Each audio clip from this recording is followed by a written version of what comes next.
At 6:42 on a frozen Detroit evening, a single mother named Imani Brooks took off the only warm coat she owned and wrapped it around a little boy shaking beside a bus shelter on Woodward Avenue. She did not know that half a block away, a black SUV sat with its engine running, its headlights off, and the boy's father watching every breath she took. The wind was cruel that night. It moved through the city like it had a personal reason to hurt people. It carried the smell of exhaust, wet concrete, and burnt sugar from a bakery closing across the street. Dirty snow sat along the curb in gray piles. Car tires hissed over slush. The sky had turned a deep winter blue, and every streetlight looked tired. Imani's shoes had a split near the left toe. Every step let cold water touch her sock. In her pocket, she had $3.18, a past-due rent notice for $1,275, and a hospital bill for $4,860. Folded so many times the paper felt soft as cloth. The boy could not have been older than 8. His lips were pale. His small fingers were curled inside his sleeves. One red mitten was missing. His backpack was too large for his narrow shoulders, and snowflakes were stuck to his eyelashes. And pinned to the collar of Imani's old burgundy coat was a tiny brass safety pin shaped like a bird.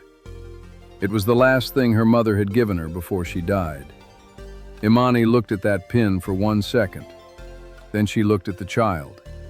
And she made the kind of choice nobody claps for when they see it, but heaven remembers. "Here, baby," she whispered.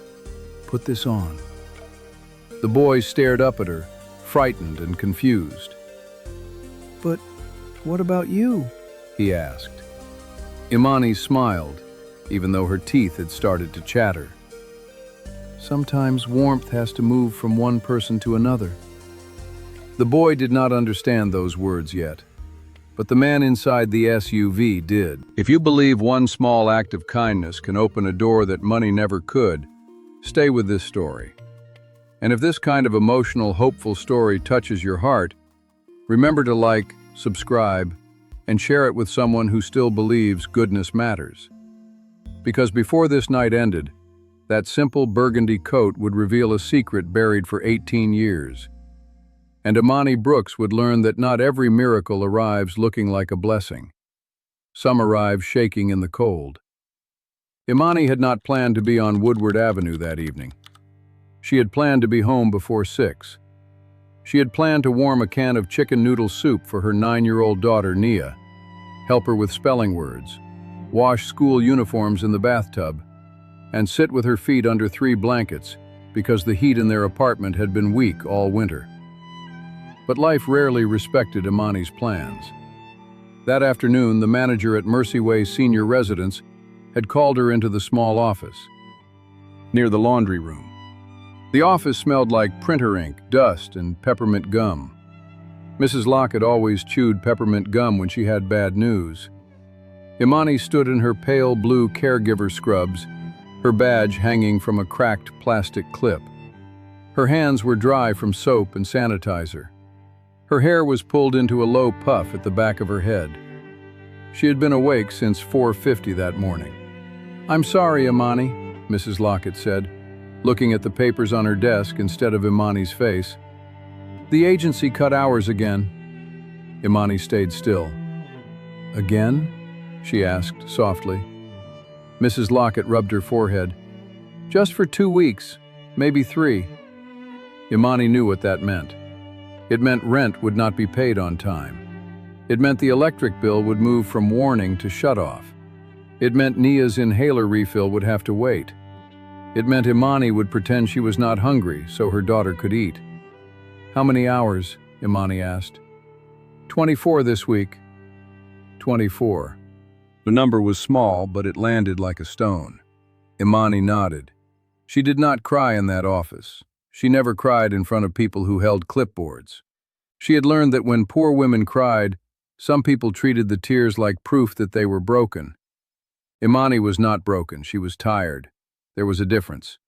So she thanked Mrs. Lockett, finished her shift, cleaned room 214 after Mr. Abernathy spilled oatmeal on his blanket, helped Miss Lucille braid her silver hair, and sang quietly while changing sheets because one of the residents said her voice made the room feel less empty. Then she missed the 5:10 bus. Then the 5:35 bus came late. Then the driver announced a route delay near downtown because of an accident. By the time Imani stepped off near Woodward Avenue, the city had already turned dark and cold enough to punish bare skin. She pulled her coat tighter around herself. The coat had belonged to her mother, Denise Brooks. It was old, heavy, and burgundy, with one sleeve darker than the other from years of wear. The lining was torn near the inside pocket. The brass bird pin on the collar had scratches across one wing. When Imani was a child, her mother used to tap that pin and say, "A bird only knows the sky because somebody kept it warm in the nest first." Imani never understood why that made her mother sad. Now she did. She was 32 years old, raising Nia alone, and every month felt like a storm she had to walk through without letting her daughter see the rain. Nia's father, Marcus, had left when Nia was 2. He did not leave in a dramatic way. No screaming, no shattered plates, no final fight that could be remembered as the moment everything broke. He simply stopped coming home on time. Then he stopped answering calls. Then one morning, while Nia sat in a high chair eating mashed banana, Marcus said he needed space to become himself. Imani remembered standing in the kitchen with a baby spoon in her hand, wondering what kind of man needed to become himself by abandoning his child. She did not chase him. She did not beg. She got a job, then another, then another.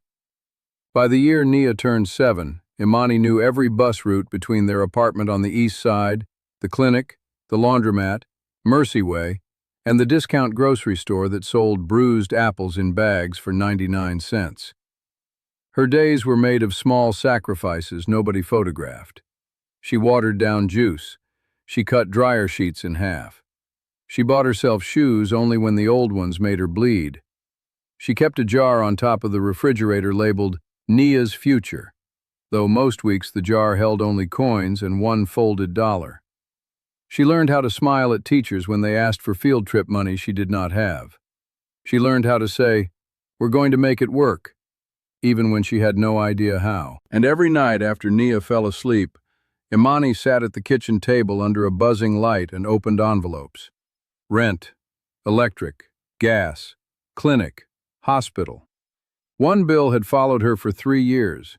It came from the night Nia had an asthma attack so bad Imani thought her daughter's small chest might forget how to rise. The hospital saved Nia. Imani thanked God for that. But the bill stayed. $4,860. Every month Imani sent what she could. $20, $15, once, $7. The bill did not care that she was trying. It kept coming.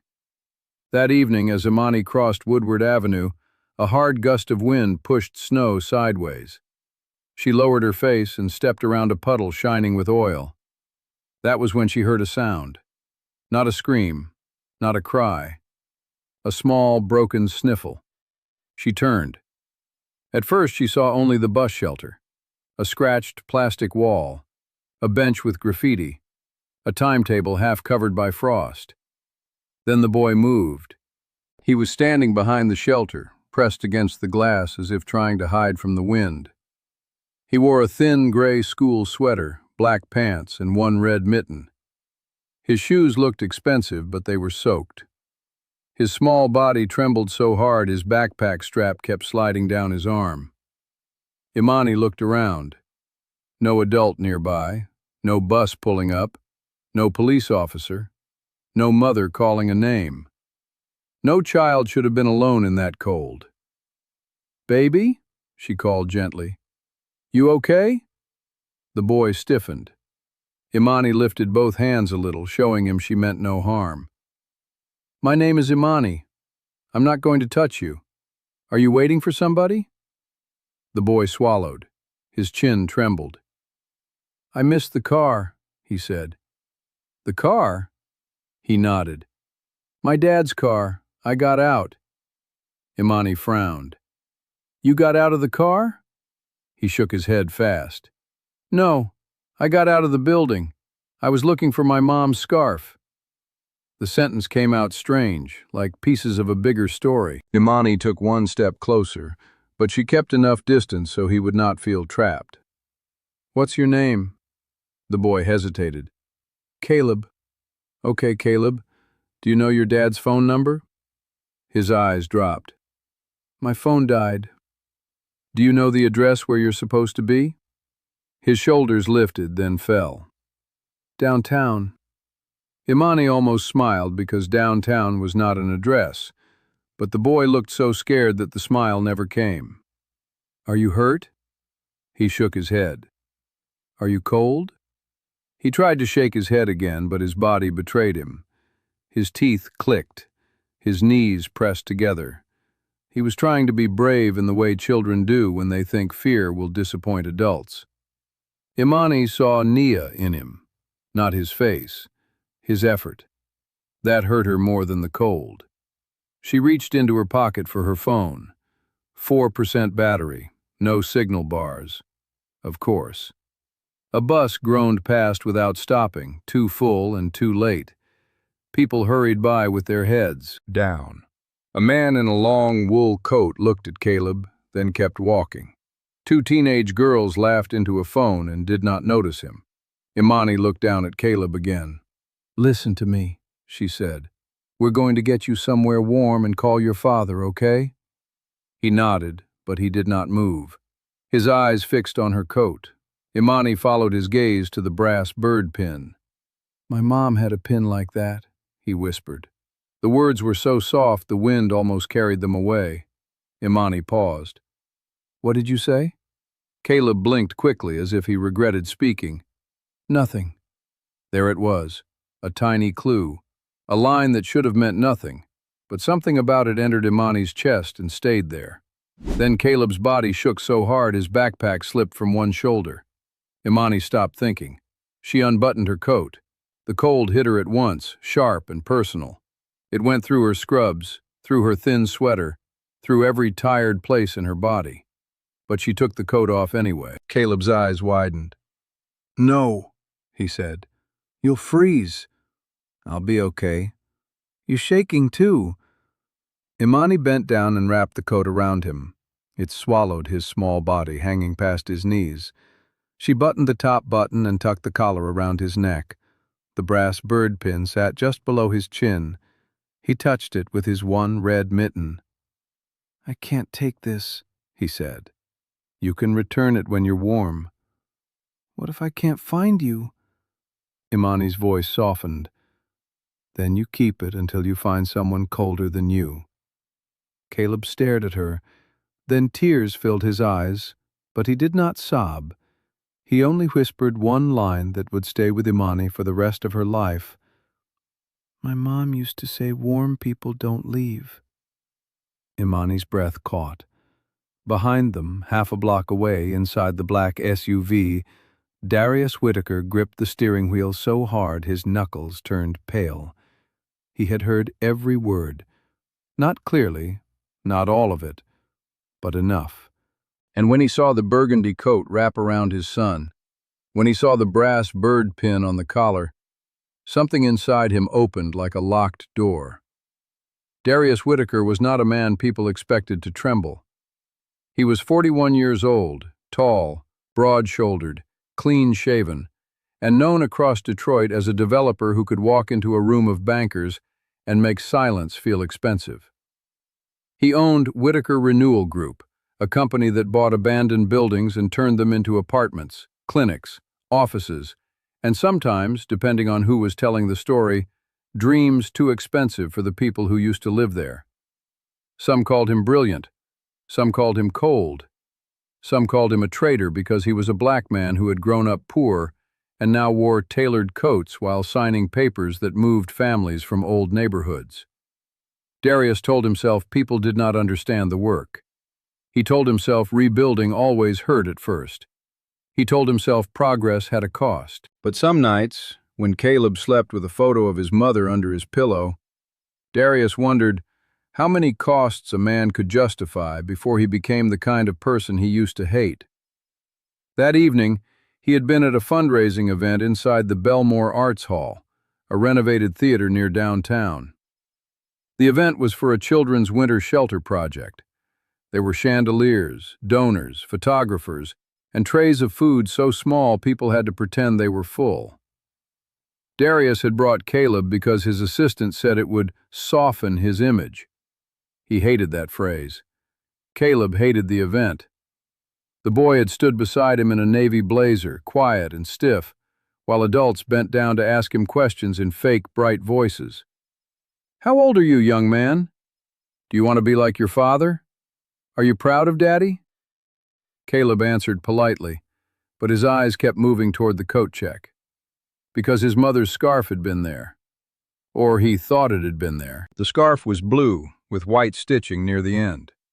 It had belonged to Darius's late wife, Mariah.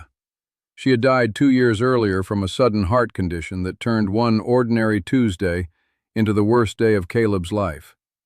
Since then, Caleb carried pieces of her memory like a child collecting shells after a storm. Her scarf, her humming, her old grocery lists. A voicemail Darius could not bring himself to delete. That night, Caleb had seen a woman at the event wearing a similar scarf. For one hopeful second, his child's heart believed impossible things. While Darius was pulled into a conversation with 2 city officials, Caleb slipped away. By the time Darius noticed, panic moved through him so fast he forgot how to speak. Security checked the hall, the coat room, the lobby, the side exit. Then a guard said, "A little boy went out through the east door about 10 minutes ago." Darius ran. He ran in polished shoes over icy pavement, calling his son's name until his throat hurt. His driver brought the SUV around. They searched block by block. Then Darius saw him. Caleb by the bus shelter, and a woman in caregiver scrubs kneeling in front of him. For one terrible second, Darius almost jumped out and shouted. But something stopped him. The woman's posture, her hands lifted gently, the way she kept distance so Caleb would not be afraid. Darius rolled down the window slightly. Cold air entered the SUV. So did her voice. Sometimes warmth has to move from one person to another. Darius froze. His mother had said something almost like that, not exactly, but close enough to bruise memory. His mother, Roberta Whitaker, had raised him in a small apartment near Linwood Street. She worked nights cleaning offices and days at a church kitchen. She used to give away food even when their refrigerator held more air than groceries. When Darius was 14, he came home angry because she had given his winter gloves to a man outside the bus station. "You always giving away what we need," he had snapped. His mother looked at him and said, "Boy, sometimes God moves warmth through the hands of people who barely have any left." He had rolled his eyes then. Now he was 41, sitting in a heated SUV, watching a woman without proper shoes give away her coat. Darius reached for the door handle. Then he stopped again. Caleb was speaking. "My mom used to say warm people don't leave." Darius closed his eyes. Mariah. His wife had said that, often. She said it to Caleb when she tucked him in. She said it when he was afraid of storms. She said it one winter when Darius came home late again from a meeting and found her sitting by the window with a sleeping Caleb in her lap. "Warm people don't leave," she had whispered, not angrily, sadly. Darius had kissed her forehead and promised to do better. Then he did not. Work kept pulling him. Ambition kept calling him. By the time he realized grief was not the only thing that could make a child feel abandoned, Mariah was gone, and Caleb had learned to stop asking when his father would be home. Now a stranger stood in the cold, giving his son the warmth he had failed to notice he needed. Darius stepped out of the SUV. The wind struck his face. "Caleb." The boy turned. "Dad?" Darius moved quickly but carefully, not wanting to scare him more. He dropped to one knee on the slushy sidewalk and pulled Caleb close. For a moment all the power left him. He was not a developer, not a donor, not a man with a company name on buildings. He was just a father holding the child he almost lost. "Are you hurt?" he whispered. Caleb shook his head against his chest. I'm sorry, Caleb said. I thought I saw Mom's scarf. Darius held him tighter. No, I'm sorry. I should have been watching. Imani stepped back. The cold had begun working through her body. Her shoulders shook. Her arms crossed tight over her chest. Snow landed on her hair and melted near her temples. Darius looked up. For the first time, he truly saw her.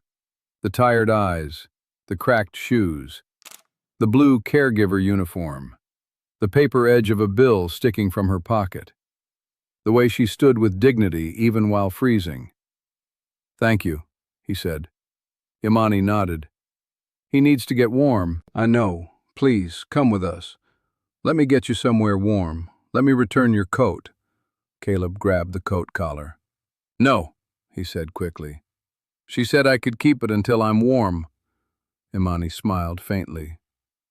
And now you're with your father, so you're safe. She reached for the buttons. Caleb stepped back. Wait! His small hand touched the brass bird pin. My mom really did have one like this.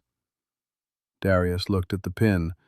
His face changed, just slightly, but Imani noticed. Where did you get that? He asked. My mother, Imani said. What was her name? The question came too fast, too sharp. Imani's guard rose. Denise Brooks. Darius stared at her. For a second, the city seemed to hush around them.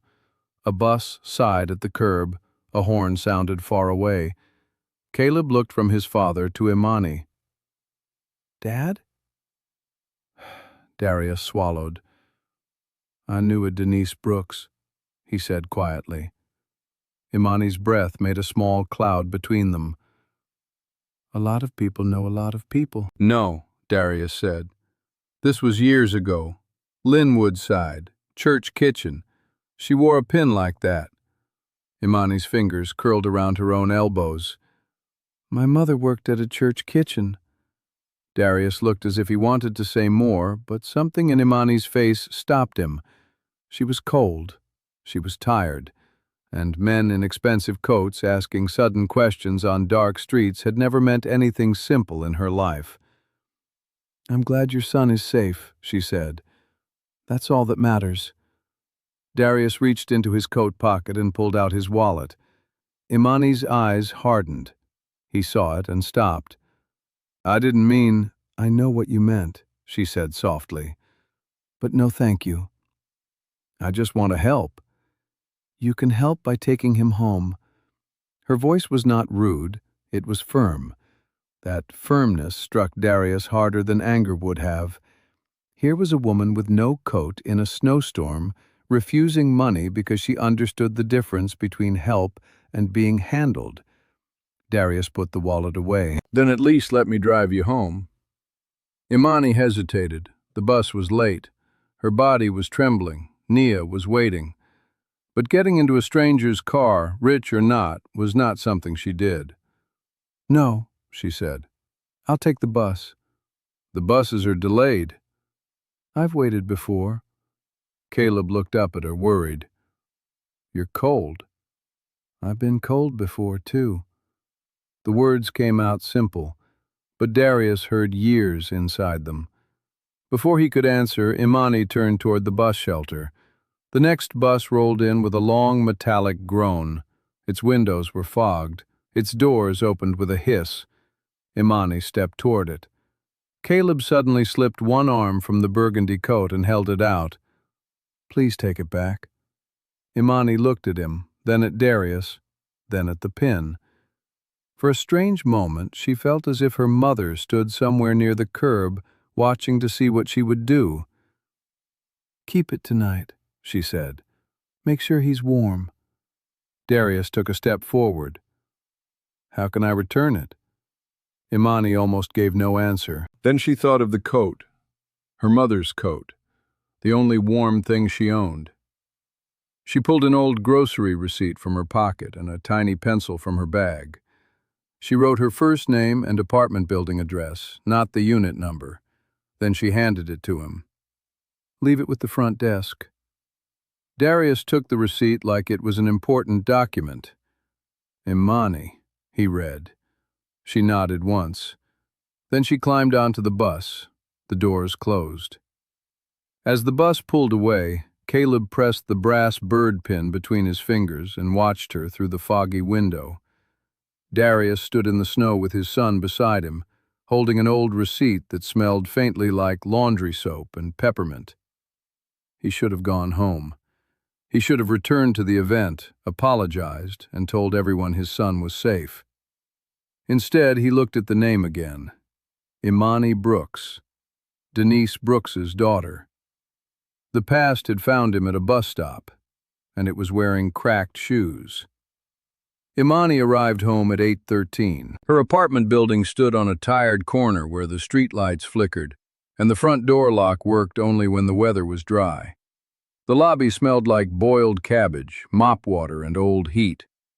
Someone had taped a paper sign near the mailboxes that said, "Do not leave packages here." Someone else had written underneath, "They steal them anyway."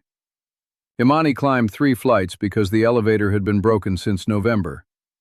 By the second floor, her hands were numb. By the third, her knees hurt.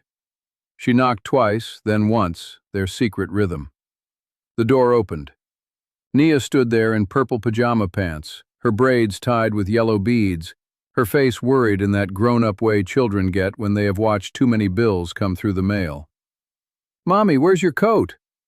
Imani smiled too quickly. "Long story." Nia pulled her inside. "You're freezing." "I'm okay." "You always say that." Imani stopped. Nia looked up at her, serious and small. That was the thing about children. They heard the sentences adults used as shields and learned where the cracks were. Imani went to the bathroom, turned on hot water, and held her hands under it until pain returned to her fingers. She did not make a sound, not even when the heat burned. Nia stood in the doorway holding a towel. "Did somebody take it?" "No." "You lost it?" "No, baby." "Then why don't you have it?" Imani turned off the water. "There was a little boy outside. He was colder than me." Nia's face changed. "So you gave him Grandma Denise's coat?" Imani dried her hands slowly. "Yes." For a moment, Nia said nothing. Imani braced herself for sadness, anger, fear. That coat was not just a coat in their home. It hung near the door like a piece of Grandma Denise still watching over them. Nia touched the bird pin before tests. Imani pressed her face into the collar on days when she missed her mother so badly she could not speak. Then Nia whispered, "Was he little?" Imani nodded. "Did he have a mom?" "I don't know." Nia looked down. Then she walked to the bedroom and returned with her own blanket, the blue one with faded stars. "Use this tonight," she said. Imani almost cried then, not because of the blanket, because poverty had not made her daughter selfish. Hardship had not stolen her softness. She took the blanket and wrapped it around her shoulders. "Thank you, baby." Nia shrugged in a way that tried to look casual. "Grandma would have done it." That line broke something open in the room. Imani turned away toward the stove. "Yes," she said softly. "She would have." They ate soup at the small kitchen table. Imani gave Nia the bigger bowl. Nia pretended not to notice. The radiator hissed weakly, then went quiet. Outside, wind pushed snow against the window.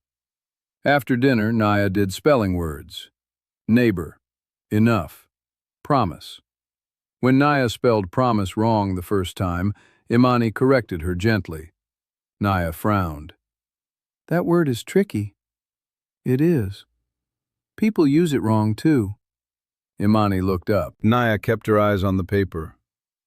"Like Daddy." The apartment went still.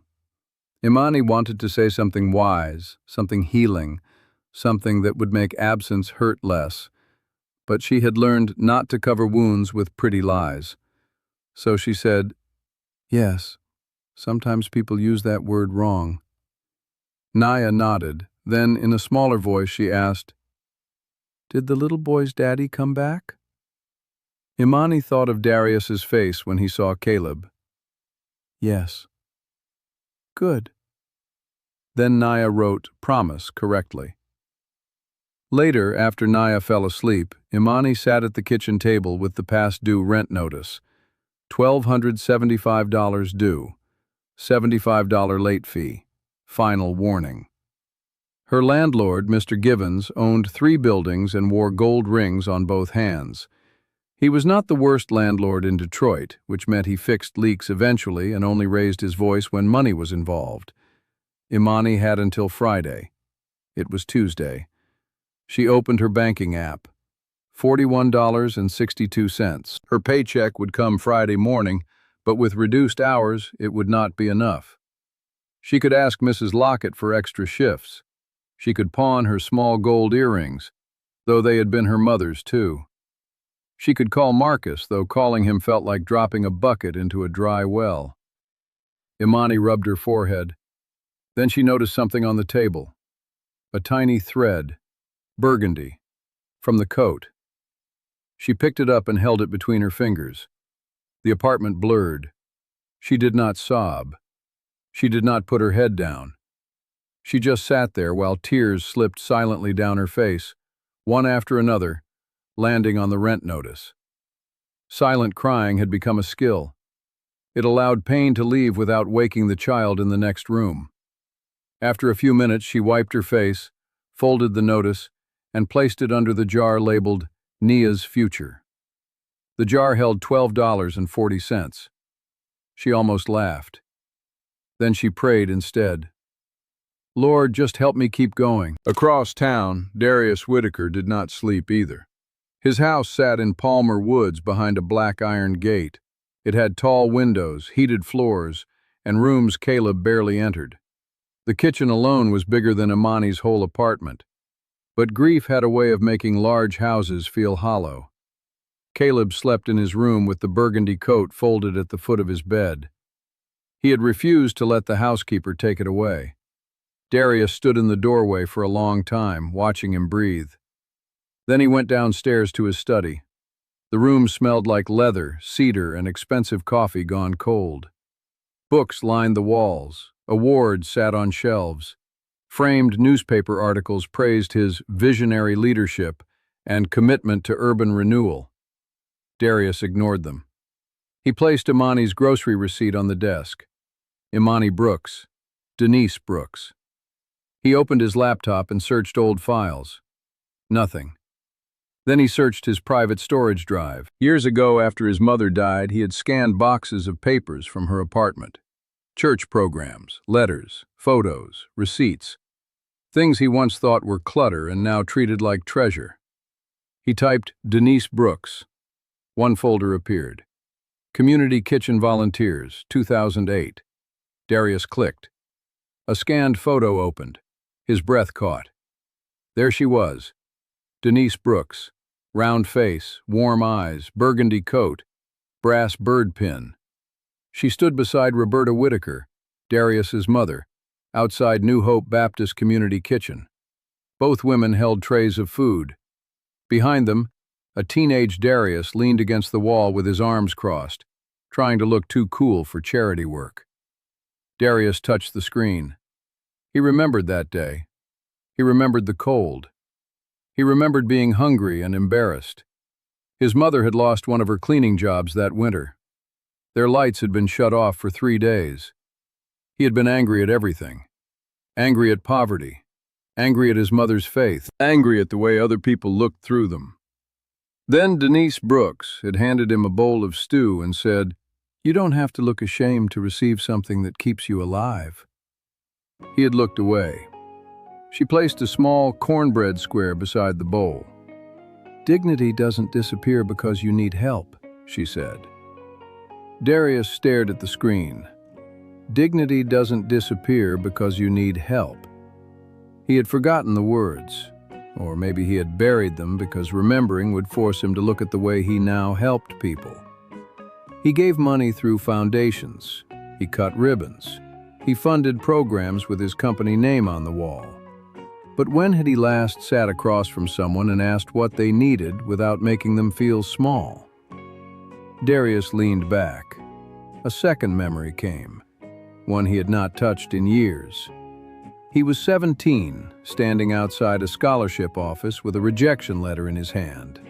His. Mother had been sick then, though she hid it. College felt impossible. He had wanted to quit. Denise had found him sitting on church steps, staring at nothing. She gave him a bus pass, not money, a bus pass. Then she gave him a folded paper with the name of a man at a community development program who helped young people apply for apprenticeships. "Go see him," she said. "I don't need charity," Darius snapped. Denise looked at him, calm and steady. "Good," she said, "because this is direction." That direction led to an internship. The internship led to a mentor. The mentor led to construction management, then real estate, then Whitaker Renewal Group. Darius's empire had roots in a bus pass handed to him by a woman whose daughter now rode buses in cracked shoes. He covered his mouth. The room went blurry. For the first time in months, maybe years, Darius cried without trying to control the shape of it. No sound at first, just his shoulders bending under the weight of what he remembered. He had built towers from a kindness he had never repaid. And tonight, that kindness had wrapped itself around his son. The next morning, Imani woke at 5 to the sound of Nia coughing. Not hard, not hospital hard, but enough. Imani sat up fast. The apartment was cold. Her breath was not visible, but the air had that thin, sharp feeling that made her nervous. She went to Nia's bed and touched her forehead. "No fever," she whispered. Nia blinked. "I'm okay." "You always say that," Imani said. Nia gave a sleepy smile. "Learned from you." Imani helped her use the inhaler, counted the seconds, then sat beside her until her breathing smoothed out. Her phone buzzed on the crate she used as a nightstand. Unknown number. At 5:18 in the morning, unknown numbers were usually bad news. She let it ring. It stopped. Then a text appeared. "Good morning, Ms. Brooks. This is Darius Whitaker, Caleb's father. I have your coat. I would like to return it properly. Please let me know when and where is best. Thank you again." Imani stared at the name. Darius Whitaker. She knew that name. Everybody in Detroit knew that name. His face had been on billboards. His company had renovated half a district near Midtown. He had been on local news talking about affordable transformation, though people in Imani's building laughed whenever rich men used the word affordable. Nia sat up. "Who is it?" "The boy's father." "Is he bringing the coat?" "Looks like it."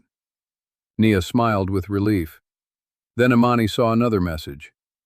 "Also, I believe I knew your mother." Imani's smile faded. She read the line twice. Something protective rose inside her. People loved claiming pieces of kind dead women. They said, "She helped me. She prayed for me. She fed me. She was like family." But when Denise got sick, only 3 people visited regularly. When the funeral bill came, most people sent flowers and excuses. When Imani needed help after burial costs, nobody remembered Denise then. She typed carefully, "You can leave the coat with the front desk, thank you." A minute passed. Then, "I understand. May I ask one question? Did your mother volunteer at New Hope Baptist Community Kitchen?" Imani's fingers paused. "Yes." The reply came fast. "She helped me when I was young, more than once. I didn't know she had a daughter. I'm sorry I never found out." Imani felt a strange mix of anger and curiosity. "My mother helped many people." "I know," he wrote, "but I think she changed my life." Imani put the phone down. Nia watched her. "What happened?" "Nothing." "Mommy," Imani sighed. "He says Grandma helped him." Nia's face lit up. "Then maybe he's nice." "Maybe." "Or maybe he's rich nice." Imani looked at her. Nia shrugged. "Rich nice is different. It smiles big but doesn't always see you." Imani stared. Sometimes her daughter said things too true for 9 years old. That morning, Imani walked Nia to school wearing 2 sweaters and a thin black jacket that had lost its zipper. The cold moved through her anyway. Nia kept glancing up at her with worry. "Take my scarf," Nia said. "No. You gave your coat to a whole boy. And I'm not taking a scarf from my whole child." Nia rolled her eyes, but she smiled. At the school entrance, a teacher named Ms. Porter noticed Imani's jacket. "Ms. Brooks, you okay in that?" "I'm fine." Ms. Porter did not push. She was one of the good ones. She had a tired kindness around the eyes, the kind that came from seeing too many children carry adult worries in their backpacks. Nia hugged Imani hard. "Don't be too cold." "I won't. And don't skip lunch." Imani raised an eyebrow. Nia gave her the same look back. "I won't," Imani lied. At Mercy Way, the morning was busy. 2 aides called out sick. Mr. Abernathy refused breakfast because his eggs were sad. Miss Lucille wanted her red sweater, not the green one, because red made her feel less invisible. A new resident named Mr. Polk kept asking when his daughter was coming, though the chart said she had not visited in months. Imani moved from room to room with calm hands. She warmed blankets, she laughed at old jokes. She listened to stories she had heard before. When Mr. Polk asked for the 5th time, "Did Angela call?"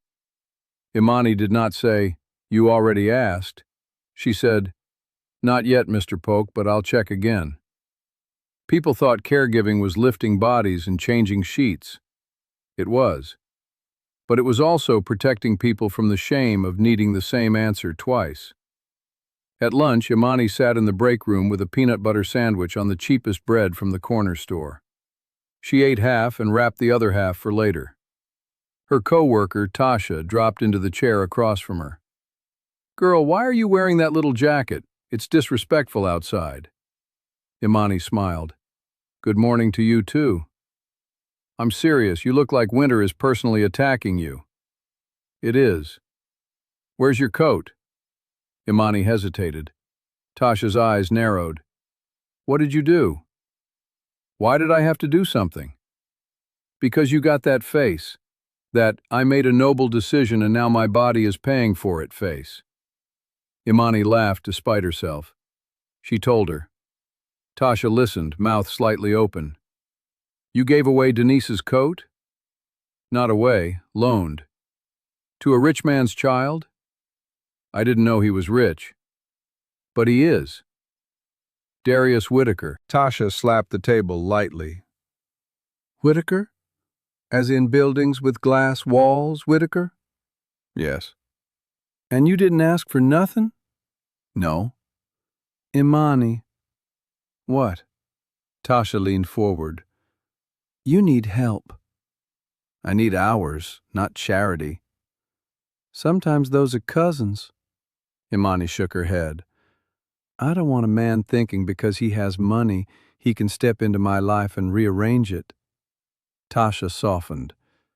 "I know, but every open door ain't a trap." Imani looked down at her sandwich. Maybe, but she had seen doors open before. Marcus had opened the door to love, then left her standing in the hallway. The hospital opened the door to treatment, then sent a bill that felt like punishment. Jobs opened doors to promises, then cut hours when budgets got tight. Imani had learned to trust slowly. Very slowly. That afternoon, Darius arrived at Mercy Way.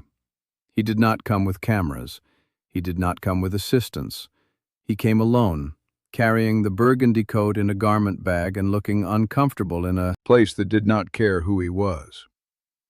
The receptionist called Imani over the intercom. "Miss Brooks, you have a visitor in the lobby." Imani was helping Miss Lucille sort old photographs. "I'm working."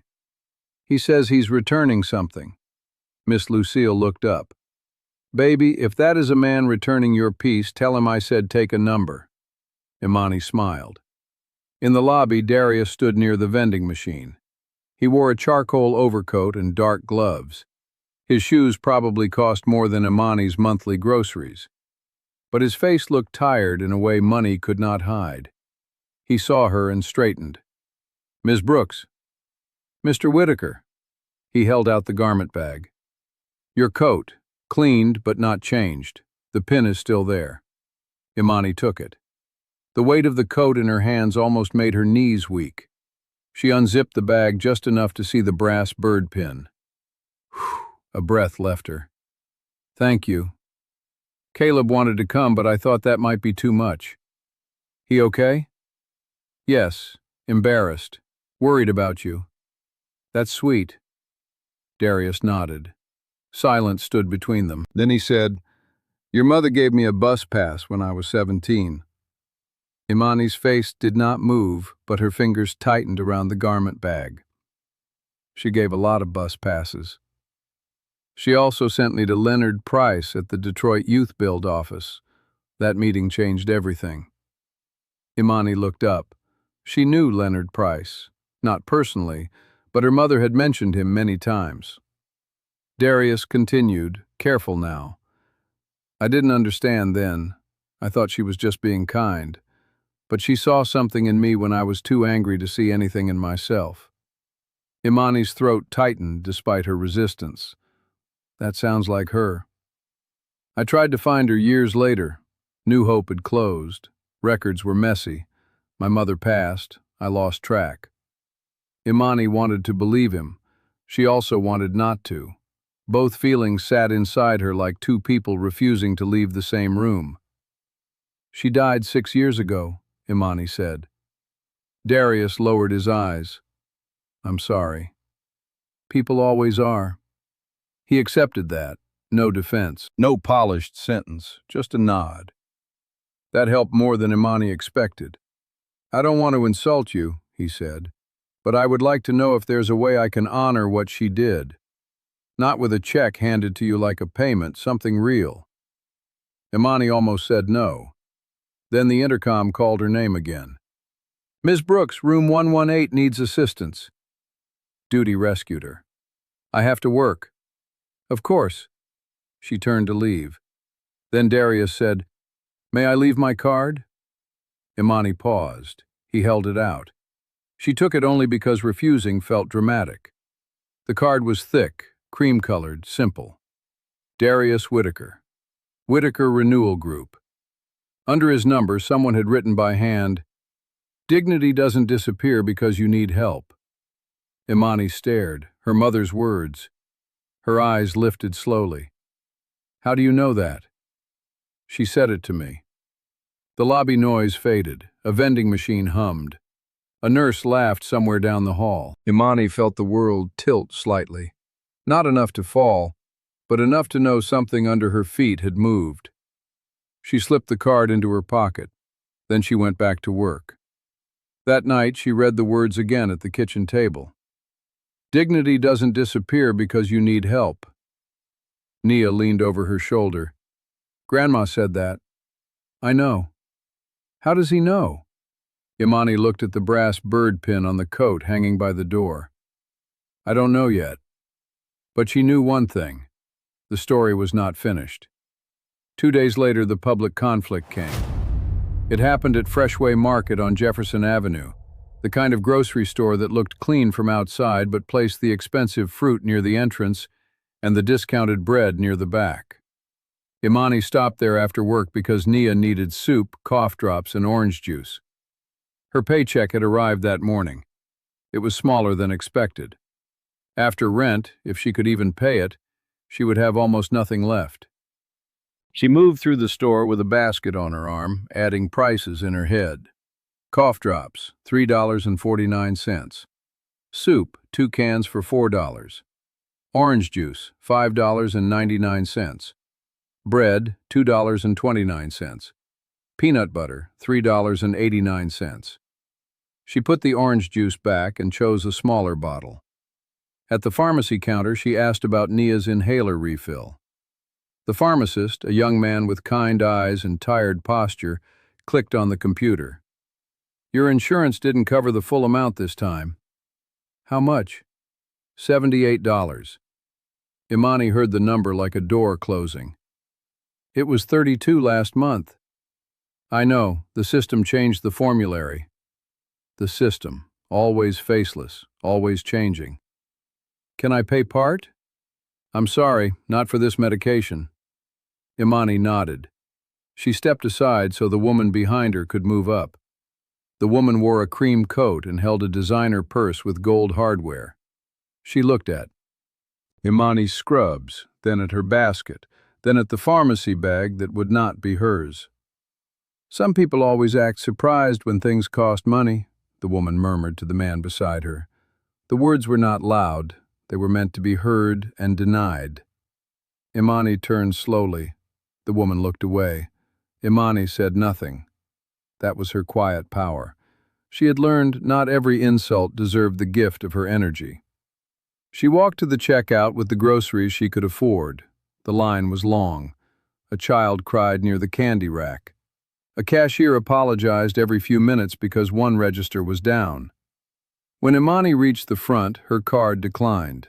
Not once. Twice. The cashier lowered her voice. Do you have another card? Heat rose in Imani's face. She opened her banking app. Rent auto payment had gone through.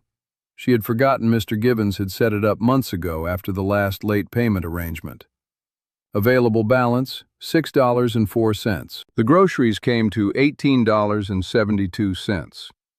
Imani removed the cough drops. Still too high. She removed the peanut butter. Still too high. The line shifted behind her. A man sighed. The woman from the pharmacy was now 2 customers back. She whispered something. Her companion chuckled. Imani kept her face calm. What can I get for $6? She asked. The cashier looked pained. Bread and 1 soup. Imani nodded. Then that's what I'll take. The cashier scanned again. From behind her, the woman said, Maybe people should check their money before wasting everybody's time. The words landed. Not just on Imani, on everyone. The cashier froze. The man behind Imani looked down. Nobody spoke. Imani slowly picked up the bread and 1 can of soup. Her hands did not shake. She turned, meeting the woman's eyes. You're right that time is valuable, Imani said quietly. That's why I won't spend mine answering cruelty. The woman's face flushed. Imani paid $4.91 and stepped away. But just as she reached the exit, she saw Caleb. He stood near the automatic doors with Darius beside him. Caleb's eyes were wide. He had seen everything. So had Darius. Imani wished the floor would open. Not because she was ashamed of needing to put groceries back. She was ashamed that a child had seen adults make poverty into entertainment. Caleb moved first. He walked toward her, holding a small paper bag. Ms. Imani? She forced a smile. Hey, Caleb. He looked at the bread and soup in her hands, then at the pharmacy counter, then at his father. Children see the things adults pretend to hide. Caleb held out the paper bag. My dad bought too many cough drops, he said. Darius blinked. He had not bought cough drops. Caleb looked up at him with pleading eyes. Darius understood. Yes, Darius said softly. Too many. Imani looked at the bag. Inside were cough drops, orange juice, peanut butter, and the inhaler pharmacy bag. Her pride rose like a wall. No, baby, I can't take that. Caleb's small face crumpled. But you gave me your coat when I was cold. That was different. Why? Imani could not answer fast enough. Caleb whispered, Was I allowed to be cold, but you're not allowed to need help? The store seemed to go silent. The line, the cashier, the woman in the cream coat, Darius, everyone. Imani looked at Caleb. A child had spoken the truth adults spend years avoiding. Dignity does not disappear because you need help. Her mother's voice came back so clearly that Imani nearly turned around. She swallowed. Then she crouched to Caleb's height. This is very kind, she said, but I want you to understand something. Giving is not buying someone. Helping is not owning someone. Do you know that? Caleb nodded quickly. My mom said that too. Darius closed his eyes briefly. Imani looked at him. He was not smiling. He was not proud of himself. He looked humbled. This is from Caleb, Darius said, and from a father who owes you more than a grocery bag but is trying to learn how to begin without making you feel small. Imani looked back into the bag. Nia's inhaler. That one item changed everything. She could refuse peanut butter. She could refuse juice.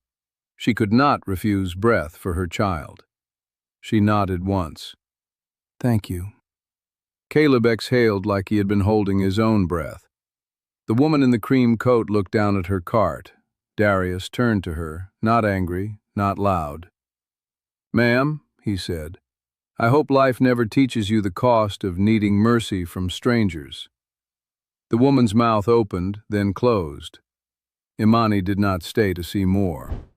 Outside, snow fell lightly under the parking lot lamps. Darius walked beside her, not too close. I'm sorry, he said. You didn't do it. I watched it. That's different. Is it? Imani looked at him. The question had weight. Darius seemed to be asking himself, not her. Caleb walked on Imani's other side, still glancing at her like she might vanish if he looked away too long. At the bus stop, Darius said, Please let us drive you home. Caleb will worry otherwise. Imani wanted to say no. Then she thought of the inhaler in the bag. She thought of Nia coughing at dawn. She thought of pride and dignity and the thin line between them. Just to my building, she said. Caleb smiled. In the SUV, warm air surrounded her. The seats smelled like leather and cedar. Imani held the grocery bag in her lap with both hands. She did not lean back fully. Darius noticed, but said nothing. Caleb asked questions all the way. Do you have kids? One daughter. What's her name? Nia. How old? 9. Does she like dinosaurs? Not as much as she likes correcting grown people's spelling. Caleb smiled for the first time. I like her already. Then he grew quiet. After a moment, he said, I ran outside because I thought I saw my mom's scarf. Imani turned slightly. Darius's hands tightened on the wheel. Caleb looked down. She died. But sometimes I forget for 1 second. Then I remember again, and it's like falling. Imani's chest hurt. She knew that feeling. Grief did not always arrive as tears. Sometimes it arrived as one hopeful second before memory returned. My mom died too, Imani said. Caleb looked at her. Does it stop feeling like falling? Imani thought carefully. No, she said, but after a while, you learn where the ground is. Caleb nodded slowly. Darius looked at her through the rearview mirror. Something passed between them. Not romance, not pity, recognition. Two people who had lost women that once kept rooms warm. When they reached Imani's building, Darius stepped out and opened the door. Imani accepted the grocery bag and thanked them. Caleb leaned forward. Tell Nia I said hi. I will. And tell her I'm sorry you got cold because of me. Imani's expression softened. Caleb, kindness doesn't make you a burden. He looked at her for a long second. Then he nodded. She turned toward the building. Darius watched her climb the cracked steps, grocery bag in one hand, old coat around her shoulders now, brass bird pin shining under the streetlight. He did not know yet what he was going to do, but he knew this. He could not return to his life unchanged. The thriller scene came 3 nights later, Friday. A storm warning had been issued, and Detroit had turned harsh under freezing rain. Imani finished a late shift at Mercy Way because Tasha's youngest had a fever and Imani took her hours. Extra money mattered. Friendship mattered too. By 10:20 p.m., the streets were nearly empty. The bus stop outside Mercyway had poor lighting and a bench glazed with ice. Imani stood under the shelter, wearing her burgundy coat again, her breath turning white. The brass bird pin felt cold under her fingers. Her phone had 12% battery. Naya was sleeping at Ms. Porter's apartment downstairs from the school because the teacher had offered to watch her during Imani's late shift. Imani had resisted, but Ms. Porter said, "Let people be community before you collapse." The bus app said 9 minutes, then 12, then delayed. A white van rolled slowly past. Imani noticed it because the street was too empty not to. It turned at the corner. A minute later, it passed again. Her stomach tightened. She shifted closer to the shelter wall and pretended to check her phone. The van stopped half a block away. Its brake lights glowed red in the icy dark. Imani's heart began to beat hard. She looked toward Mercyway. The front doors were locked for the night, but a security guard sat inside. She could go back. Then her phone buzzed. Unknown number again. But now she recognized it. Darius. She answered quickly. "Hello? Ms. Brooks, I'm sorry to call late. Caleb wanted to ask if Naya got the cough drops. I told him it was too late, but—" "Mr. Whitaker?"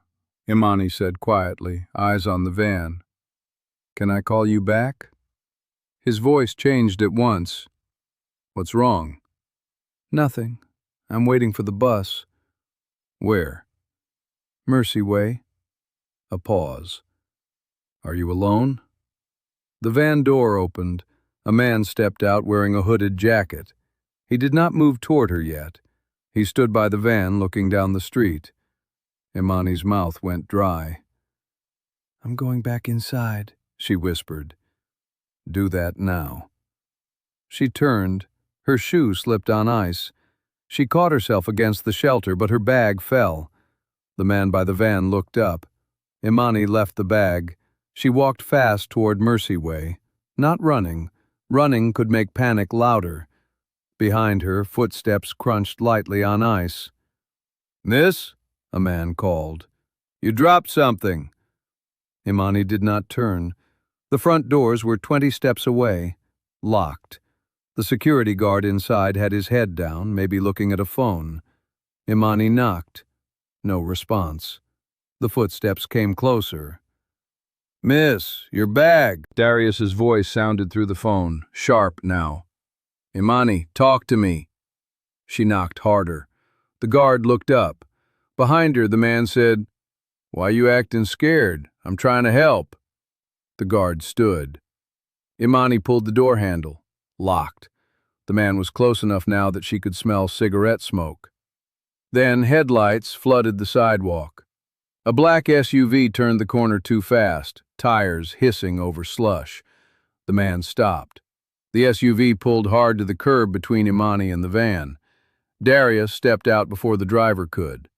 He was not shouting. That made him more frightening. "She doesn't need help," he said. The man lifted both hands. "I was returning her bag." "Then set it down." The man looked at Darius, then at the SUV, then at the Mercyway guard now unlocking the door. He dropped the bag near the curb and backed away. The van door slammed. A moment later, it drove off. Imani stood frozen, not from cold this time, from the delayed terror that arrived after danger had passed. Darius picked up her bag and handed it to her. "You're okay," he said. She nodded too quickly. "I'm okay." But her hands were shaking so badly the bag handles rattled. The guard opened the door, apologizing. "I'm sorry, Miss Brooks. I didn't see." "It's okay," she said. It was not, but she had no energy to make it bigger. Inside the warm lobby, Imani sat in a vinyl chair. Darius stood nearby, giving her space but not leaving. For several minutes, she said nothing. Then tears began to fall. Silent again. No sobs, just tears moving down a face that had stayed strong too long. Darius looked away, not because he was uncomfortable, but because he understood that some tears deserved privacy even when witnessed. After a while, Imani wiped her face. "I hate that," she whispered. "What?" "That fear. I hate calculating streets, doors, battery percentage, who's behind me, how fast I can get inside. I hate that my daughter will learn it too." Darius sat across from her. "I'm sorry." She looked at him with tired eyes.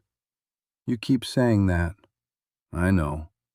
"Sorry doesn't change streets." "No," he said, "it doesn't." The truth of that sat between them. Then he said, "But maybe changed people can." Imani looked away. It sounded like something rich men said before making speeches. But Darius was not making a speech. He looked shaken, not because he had seen danger, because he had seen the kind of daily fear his money usually insulated him from. "What time do you get off usually?" he asked. "Different times." "Do other staff wait out there?" "Sometimes." "Is the lighting always that bad?" "Yes." "Security?" "One guard, inside." Darius nodded slowly. Imani saw his mind working. "No," she said. He looked up. "No what?" "No big dramatic donation with your company name on it." A faint sadness crossed his face. "You think that's all I know how to do?" "I think that's what powerful people usually do." "You're not wrong." The answer surprised her. Darius leaned forward. "Then help me do it differently." Imani gave a tired laugh. "I just almost got followed by a van and you want a community planning meeting?" "No, I want to listen before I move." That sentence stayed with her. Listen before I move. How many people with power did that? Not enough. Maybe none she knew. Imani looked at the dark window where her reflection sat beside the reflection of the burgundy coat. "My mother used to say, 'Don't build a door for people until you ask where they're trying to go.'" Darius smiled faintly. "She said something like that to my mother, too." And there it was again, the hidden thread. Denise Brooks, Roberta Whitaker. Two women feeding people in winters long gone. Two daughters and sons still walking through the warmth they left behind. The big reveal came on a Sunday afternoon. Darius asked if he could visit New Hope Baptist's old building with Imani. She almost refused. Then she asked Nia what she thought. Nia said, "If Grandma's story is there, maybe you should hear it." So Imani agreed. The old church kitchen sat on a side street near Linwood, boarded up and waiting for renovation or demolition, whichever paperwork won first. Snow had melted into dirty patches along the sidewalk. The sign above the door was faded, but the words "New Hope" could still be seen if you knew where to look. Darius brought Caleb. Imani brought Nia. The children stood beside each other awkwardly at first. Caleb wore a dark green coat. Nia wore her purple scarf and watched him with careful eyes. "You like dinosaurs?" Caleb asked. "Not really." "Oh. I like spelling." "Oh." Silence. Then Nia said, "But I know how to spell paleontology." Caleb's eyes widened. "Really?" "Paleontology."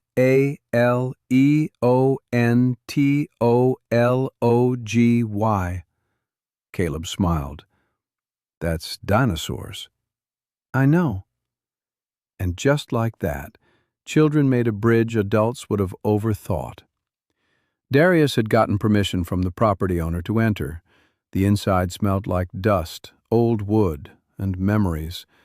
The community kitchen was still there, though empty. Long counters, rusted sinks, a bulletin board with curling papers, a storage closet with broken shelves. Imani walked slowly. She had been here as a child. She remembered sitting under a table coloring while her mother stirred soup in huge pots. She remembered people coming in cold and leaving with steam rising from cups. She remembered Denise's laugh. Darius stood near the old serving window. My mother used to stand there, he said. Mine stood everywhere, Imani replied. He smiled. Naya touched the counter. Grandma cooked here? Yes. Caleb looked around. My grandma too? Darius nodded. Sometimes. The children moved toward the bulletin board, reading old, faded flyers. Imani noticed a metal cabinet in the corner. Its door hung crooked. Something about it pulled her. She opened it. Inside were old plastic bins, a stack of cracked trays, and a cardboard box sealed with tape yellowed by time. Written on the side in black marker, Brooks/Whitaker Winter Drive, 2008. Imani stopped breathing. Darius came over. Together they lifted the box to the counter. The tape broke easily. Inside were photographs, sign-in sheets, thank-you notes, and a small bundle of letters tied with blue yarn. On top lay a Polaroid. Denise Brooks and Roberta Whitaker stood shoulder to shoulder, holding a line of children's coats. Denise wore the burgundy coat. Roberta wore a gray hat and a smile that looked just like Darius's when he forgot to be guarded. On the back, in Denise's handwriting, warm people don't leave. They leave warmth behind. Imani covered her mouth. Caleb whispered, That's what Mom said. Darius's face changed. What? Caleb pointed at the writing. Mom said that, all the time. Darius picked up the Polaroid carefully. His hand trembled. Mariah volunteered here, he said slowly, before I knew her. She told me she learned that phrase from two women at a kitchen when she was a teenager. Imani stared at him. What? Darius looked through the box faster now, then slowed himself, afraid to damage the papers. He found another photo, a younger Mariah, maybe 17, long braids, bright smile, holding a tray of bread beside Denise. Darius sat down on an old folding chair. The room went silent. Caleb moved closer. Dad? Darius showed him the photo. That's your mom. Caleb took it with both hands as if holding something holy. My mom knew Ms. Imani's grandma? Her mother, Darius said, voice rough. Yes. Imani leaned against the counter. The hidden connection opened fully now. Denise had helped Darius. Denise had worked beside Darius's mother. Denise had spoken words that reached Mariah. Mariah had carried those words into her marriage. Mariah had spoken them to Caleb. And years later, Caleb repeated them at a bus stop while wearing Denise's coat. It was not coincidence. Not exactly. It was legacy moving quietly through people who thought they were strangers. Nia looked at her mother. Mommy, are you okay? Imani nodded, but tears were already falling. Not silent this time. Soft, deep. She touched the photo of her mother. I thought her kindness disappeared with her, she whispered. Darius shook his head. No, I built my life on it and forgot where the foundation was. The sentence landed with pain and truth. He looked at Imani. I need to tell you something. She waited. Darius reached into the box and pulled out a folded program from 2008. Inside was a list of names connected to a community housing petition. Denise Brooks, Roberta Whitaker, Leonard Price, others. My company is bidding on a redevelopment project near your building, he said. Imani went still. Darius continued, The Eastford block, 3 buildings, one of them is yours. The room changed temperature. Imani's face closed. You're buying my building? We're in talks. Were you going to tell me? I didn't know until yesterday that your address matched the project list. I asked my office to send the tenant files after the Mercyway incident. Imani stepped back from him. Nia looked confused. Mommy? Imani's voice was quiet, but it cut. So this is what? You discover my mother helped you, Your son gets my coat, and now you realize you're about to push us out? Darius stood. No.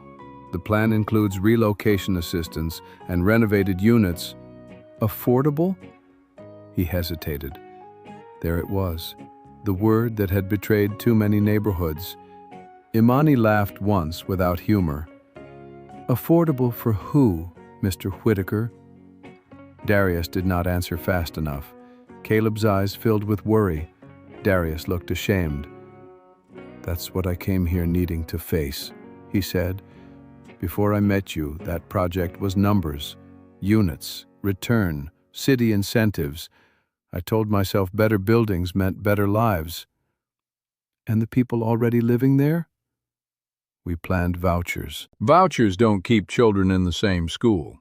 They don't keep elderly people near their pharmacy. They don't keep mothers near bus lines. I know. No, Imani said, tears on her face now. You're learning.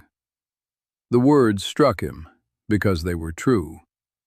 Darius looked around the old kitchen, at the photos, at his wife's young face, at Denise's handwriting, at Caleb clutching the Polaroid, at Imani standing in the coat that had saved his son and now seemed to accuse him. For years, Darius had believed healing a city meant changing its buildings. Now he understood something harder. Buildings could be repaired while people were still being broken. He sat down again, not because he was weak, because the truth had weight. What should I do? He asked. Imani almost snapped that it was not her job to teach him, but then she looked at the box. Denise and Roberta had not only fed people, they organized, they petitioned, they built winter drives, they turned kindness into structure, help with dignity, not charity, direction. Imani wiped her face. Don't ask me what you should do like I'm one person speaking for everybody. Darius nodded. Then what do I ask? Ask the tenants, ask the seniors, ask the mothers, ask the bus riders, ask the people your spreadsheets call units. The room was quiet. Then Nia said softly, and listen before you move. Imani looked at her daughter. Darius looked too. The phrase had traveled again, from mother to daughter, from fear to action. Darius nodded slowly. Okay. But Imani was not done. And don't just host a meeting where you already made the decision. Give people power, real power, put it in writing. Darius looked at the old petition in his hand. Then he said, Will you help design it? Imani's first instinct was no. She was a caregiver, not a consultant. She was tired. She had bills. She had a child. She did not need one more responsibility. But then she looked at the old kitchen again. Her mother had not changed lives because she had extra time. She changed lives because she refused to let tiredness become indifference. What would that mean? Imani asked. A paid role, Darius said quickly. Not a favor. Not a photo opportunity. A tenant advisory board with authority. You as community liaison if the tenants choose you.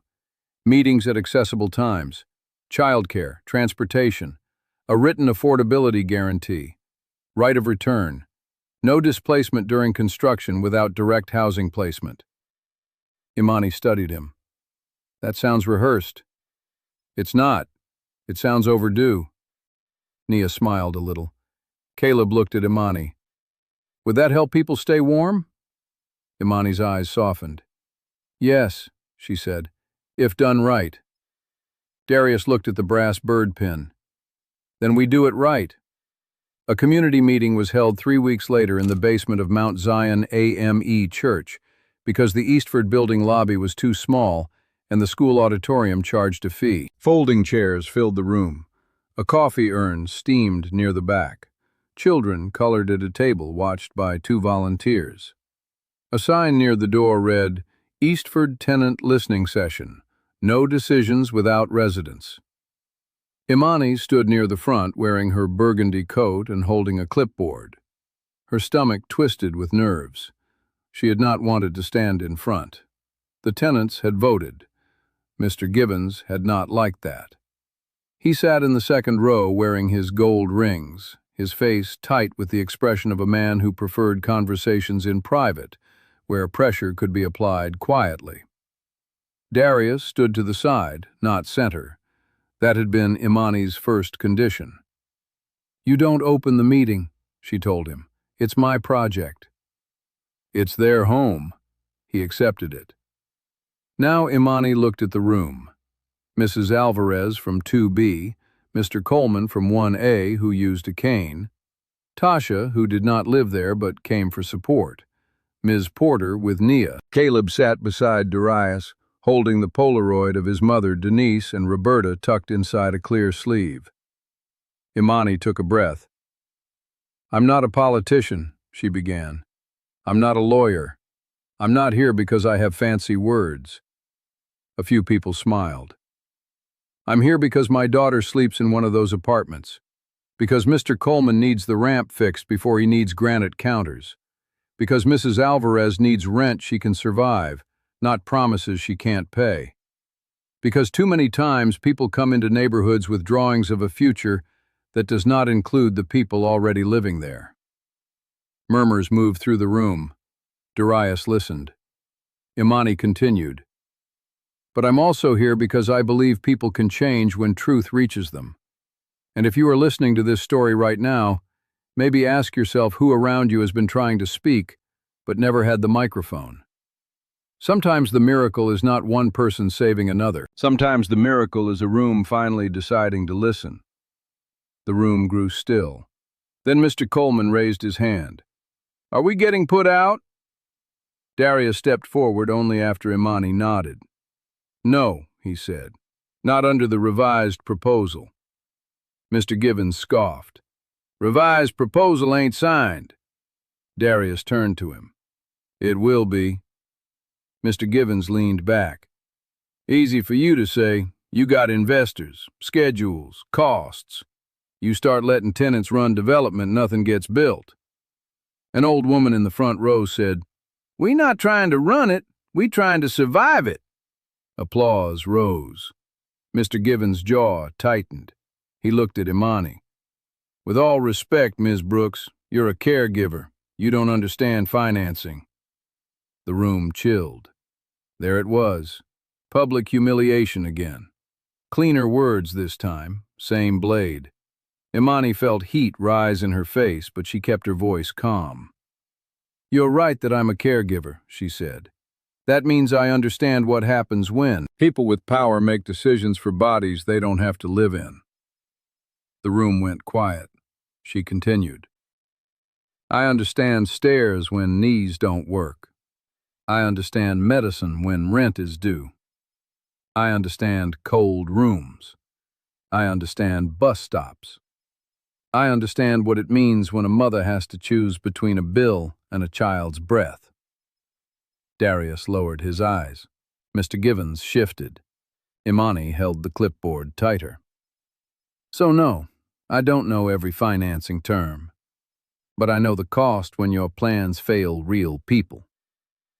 Applause filled the basement.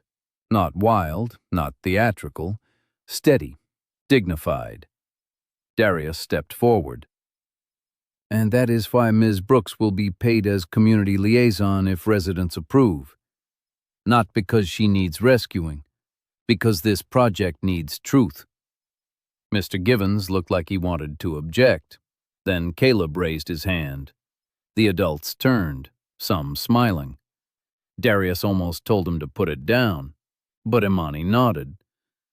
"Yes, Caleb?" Caleb stood, holding the Polaroid. "My mom knew Ms. Imani's mom," he said. "And my grandma, too. They help people be warm. My dad forgot some stuff, but he's remembering." A soft sound moved through the room. Caleb looked at Mr. Givens. "My dad says buildings matter, but Miss Imani says people live in the buildings. So maybe don't make homes that forget the people." Nobody spoke. Then Mrs. Alvarez wiped her eyes. Nia leaned toward Miss Porter and whispered, "He's okay." Miss Porter smiled. High praise. That meeting lasted 3 hours. People spoke, really spoke. A mother described mold near her child's bed. A veteran described carrying groceries up broken stairs. A young man said he wanted job training, not just construction noise outside his window. Mrs. Alvarez asked for a community room. Mr. Coleman asked for better lighting outside. Imani wrote everything down. Darius did too. When the meeting ended, no miracle had happened. No check fell from the sky. No villain confessed. No music swelled. But something stronger began. A process with witnesses. A plan with signatures. A kind of help that did not require anyone to bow. Over the next months, Imani's life changed slowly. Not like a lottery. Like a door being repaired hinge by hinge. The tenants voted to create the Eastford Resident Council. Imani was elected liaison. Whitaker Renewal Group paid her for 10 hours a week, enough to replace the hours Mercyway had cut. She kept her caregiver job because she loved the residents and because dignity, to her, also meant not being pulled out of her own life like a decoration for someone else's redemption story. Her first paycheck as liaison did not make her rich. It paid the electric bill. It filled the refrigerator. It bought Nia the orange juice she liked. It put $40 into the jar labeled Nia's Future. Imani stared at that $40 for a long time. Then she added one more dollar because hope deserved a witness. Darius changed too. Not quickly, not perfectly. His board resisted the revised Eastford proposal. Investors questioned the lower returns. One partner said, "You're letting sentiment interfere with strategy." Darius replied, "No, I'm letting reality correct strategy." The partner laughed. Darius did not. The affordability guarantee cost money. The relocation plan took work. The right of return clause complicated financing. The resident council slowed decisions. But the project became something different. Better. A building plan shaped by people who knew where the hallway lights failed, where children waited for buses, where elders needed benches, where mailboxes got broken, where fear entered after dark. Darius began visiting without cameras. He sat in folding chairs. He drank bad church coffee. He listened to people complain about things he had never thought about, like laundry room hours and snow removal near curb cuts. At first, people watched him with suspicion. Then suspicion became questions. Questions became arguments. Arguments became plans. Plans became trust. Not full trust, but the beginning of it. Caleb and Nia became friends. A quiet, odd friendship. He liked dinosaurs and old maps. She liked spelling and correcting his grammar. They built a cardboard model of the renovated Eastford building for a school community project. Nia insisted on adding a warm room in the lobby for children waiting after school. Caleb added a shelf labeled "Free Scarves and Gloves." "What about coats?" he asked. Nia glanced at the burgundy coat hanging near the door. "Coats too," she said. One afternoon, Darius came to Imani's apartment to review meeting notes. He stood in the doorway for a moment, noticing the small kitchen, the careful cleanliness, the jar on the refrigerator, the school papers held by magnets, the radiator that still hissed like it was tired of trying. He did not pity the room, he respected it. That mattered. Imani placed tea on the table. "Don't look so serious," she said. "I'm trying not to say the wrong thing." "You will eventually." He laughed softly. "That's comforting." "It should be. Means you're human." They worked for an hour. At one point, Darius noticed a framed photo of Denise on the shelf. She wore the burgundy coat and the brass bird pin. Her smile was wide, but her eyes looked like they carried stories. "She knew my wife," he said. Imani nodded. "Looks like it. I wish I could ask Mariah about her." "What would you ask?" Darius looked at the photo. How to be warm and still build things. Imani understood. Power often taught people to move fast. Grief taught some to stop. Kindness required both movement and attention. "You start by not confusing control with care," she said. Darius wrote that down. Imani laughed. Did you just take notes on me? Yes. Rich people are strange. Developers are worse. She smiled. For the first time, the smile did not feel guarded. But this was not a romance story. Not then. Maybe not ever. This was a healing story. And healing, when done right, does not rush people into new roles before they have made peace with old wounds. Darius still visited Mariah's grave every month. Sometimes Caleb came. Sometimes he did not.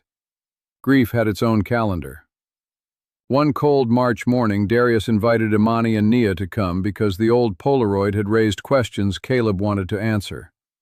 They stood in the cemetery under a gray sky. Mariah's headstone was simple, with her name, dates, and the words, "Warm people leave warmth behind." Caleb placed the Polaroid against the stone. "She knew them," he whispered. Darius put a hand on his shoulder. "Yes." Caleb looked at Imani. "Do you think my mom sent me to the bus stop?" Imani considered lying gently. Then she chose truth gently instead. "I think your mom loved you. I think my mom loved people. I think sometimes love leaves trails we don't see until we're standing on them." Caleb nodded. Nia placed a small paper bird she had folded at school beside the grave. "For all the warm moms," she said. Darius turned away, his shoulders shook. This time he did not hide it from Caleb. The boy wrapped both arms around his father. "It's okay, Dad," he said. "You can fall. We know where the ground is." Imani closed her eyes. Her own words had returned through a child's mouth.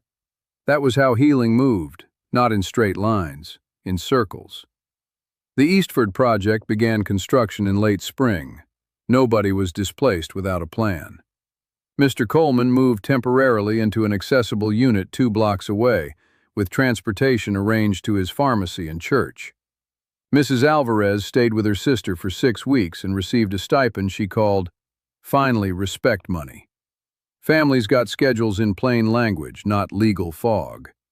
The outside lights were replaced first, then the entry doors, then the broken elevator, then the heating system. A small community room was created from an unused storage area. It had chairs, bookshelves, a microwave, a bulletin board, and a bright corner where children could do homework. Nia and Caleb argued over what to name it. "Warm room," Caleb said. "Too obvious," Nia replied. "That's the point. Names should have layers." "You're 9. So are you." "I'm 8. "Exactly." In the end, the residents chose the Denise and Roberta room. Under the name, a plaque read, "Dignity does not disappear because you need help. Listen before you move. Warm people leave warmth behind." Imani cried when she saw it. Silent at first, then not. Tasha stood beside her, wiping her own eyes. "Girl, your mama got a room." Imani laughed through tears. "She would say it better have good chairs." "It does. And snacks. Working on it." Darius stood across the room, watching Caleb read the plaque. He felt Mariah there somehow. Not as a ghost, as influence, as warmth still moving. A reporter came to cover the opening, but Imani refused to let the story become "Single Mother Saved by Millionaire." "No," she told the reporter. "Write that residents organized. Write that a developer listened. Write that 2 women who served soup years ago helped change a housing project after they were gone." The reporter blinked. "That's less catchy. It's more true." The article ran the next week. It did not go viral, but people in the neighborhood clipped it. Miss Lucille at Mercy Way made Imani read it aloud twice. Mr. Abernathy said, "You famous now?" Imani said, "No." He said, "Good. Famous people never bring extra pudding." She brought him extra pudding. The final test came in winter, 1 year after the bus stop. Snow fell again over Detroit. The Eastford building stood renovated but still familiar, not erased. Its brick had been cleaned, not covered. The lobby lights were warm. The elevator worked.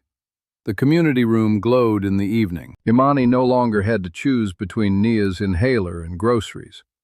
She still budgeted carefully. She still worked hard. She still checked prices. But fear no longer sat at the table like an extra person every night.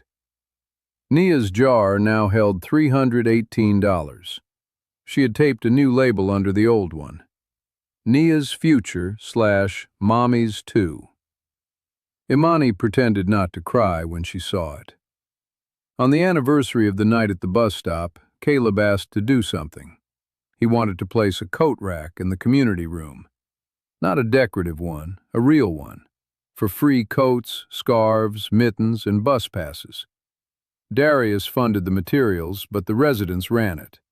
Tasha organized donations. Ms. Porter's school collected children's gloves. Mercy Way residents knitted scarves, some crooked, all warm. Mr. Coleman inspected the rack like a supervisor. Caleb brought the first coat. Not Imani's. A new burgundy child's coat with a small brass bird pin attached near the collar. He held it out to Imani. "For the first kid who needs it," he said. Imani touched the pin. It was not the same as her mother's. Nothing could be. But it honored it. Nia stood beside Caleb, holding a sign she had made in careful letters. "Take warmth, leave warmth. No shame." Imani looked at the sign. "That's good." Nia smiled. "I know." Darius laughed.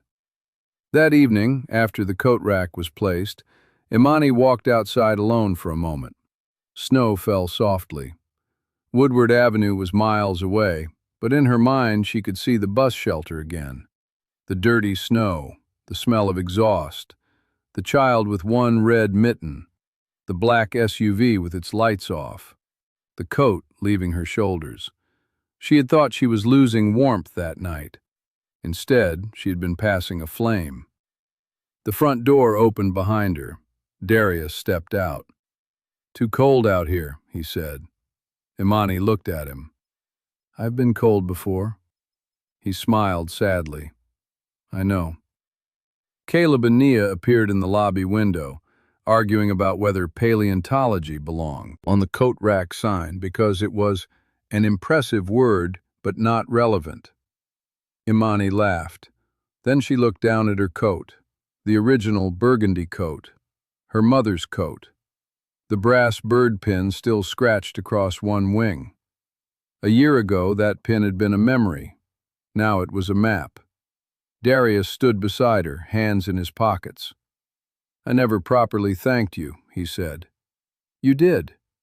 "No, I thank you for Caleb. I don't think I thanked you for making me remember who helped build me." Imani looked at the falling snow. "That wasn't me. That was my mother." It was both. She accepted that quietly. Inside, someone opened the community room door and warm light spilled into the courtyard. An elderly woman entered carrying a bag of knitted hats. A young father came in with 2 children. Mrs. Alvarez taped another notice to the board. Mr. Coleman complained loudly that the coffee was weak. Life. Ordinary life. The kind of life all the speeches and buildings and policies were supposed to protect. Imani turned to go back in. Before she opened the door, she saw a little girl standing near the entrance with her grandmother. The girl's hands were bare. She looked at the coat rack through the glass but did not step forward. Imani walked inside, took a pair of red mittens from the rack and knelt. "These are for you if you need them," she said. The grandmother's eyes filled. "We don't want to take from anybody." Imani smiled gently. "You're not taking, you're keeping warmth moving." The little girl slipped on the mittens. They were slightly too big, just like the coat had been on Caleb. She touched the soft fabric and whispered, "They're warm." Imani looked up. Across the room, Caleb watched. So did Darius. So did Nia. And for a second, Denise Brooks, Roberta Whitaker, and Mariah Whitaker seemed present in every warm breath in that room. Not because the dead returned, but because love, when practiced well, leaves instructions. The final lesson was not that rich people save poor people. That was too small, too easy, too false. The lesson was that dignity can survive hardship, but it grows stronger when someone protects it. That kindness is not weakness. That listening can be a form of repair. That the smallest warm thing, a coat, a bus pass, a bowl of soup, a pair of red mittens, can travel farther than anyone sees. Imani kept working. Darius kept listening. Caleb kept healing. Nia kept spelling difficult words and correcting everyone who misused promise. And the burgundy coat remained on a hook near Imani's door, not as proof that she had suffered, but as proof that warmth had moved through her family and found its way back. So ask yourself this: when life gives you even a little warmth, who near you is still standing in the cold? If this story touched your heart, subscribe for more emotional, hopeful stories. Share it with someone who needs to believe in kindness again. And leave a comment about the person who once kept you warm when the world felt cold. Because warm people do not leave. They leave warmth behind.